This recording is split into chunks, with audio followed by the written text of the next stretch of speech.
Hello बच्चों, let's read the question. Question कहता है in a crystal if a fault exists in the arrangement at a point it is called as space defect, single defect, point defect और primary defect. तो basically अगर इस question में हम बात करते हैं अबाउट द की कॉन्सेप्ट, तो यहाँ पे हमारा जो की कॉन्सेप्ट है वो पॉइंट डिफेक्ट ही होगा, क्योंकि जो आपसे क्वेश्चन पूछ रहा है उसका आंसर पॉइंट डिफेक्ट ही है। Actually it is very very clear.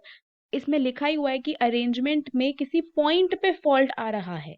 किसी पॉइंट पे फॉल्ट आ रहा है तो ऑब्वियसली इसको कैसा बोला जाएगा? पॉइंट डिफेक्ट बोला जाएगा।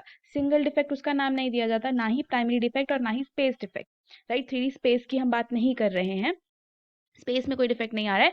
किसी अरेंजमेंट के पर्टिकुलर पॉइंट पे अगर डिफेक्ट है तो उसको पॉइंट डिफेक्ट कहा जाता है। अब पॉइंट डिफेक्ट हमारे पास तीन तरीके के होते हैं। ठीक है, एक तो होते हैं स्टोइशियोमेट्रिक,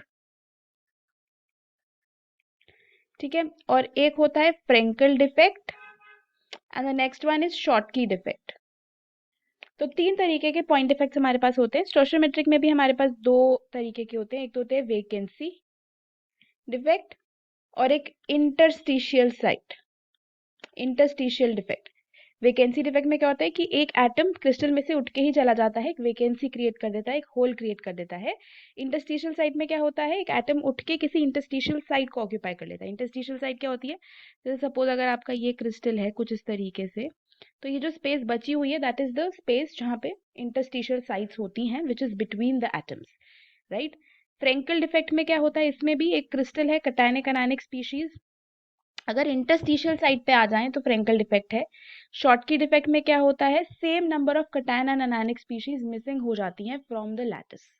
ठीक है, तो ये तीन तरीके के पॉइंट डिफेक्ट्स होते हैं। तो यहाँ पे पॉइंट डिफेक्ट्स ही क्रिएट हो रहे हैं ना, आपके एटम्स या आयंस जो हैं वो डिस्प्लेस हो रहे हैं अपनी जगह से, या तो वो जा रहे हैं, उठ के चले जा रहे हैं, मिसिंग हो रहे हैं, या फिर वो इंटरस्टिशियल साइट्स ऑक्यूपाई कर रहे हैं। सो बेसिकली वही आपके पॉइंट इफेक्ट्स होते हैं, क्योंकि किसी अरेंजमेंट में किसी पॉइंट पे प्रॉब्लम आ रही है। तो करेक्ट आंसर इस क्वेश्चन का ऑप्शन 3 हो जाएगा। So if you talk about the final answer, it is going to be option 3. Hope you understood it well. Best of luck.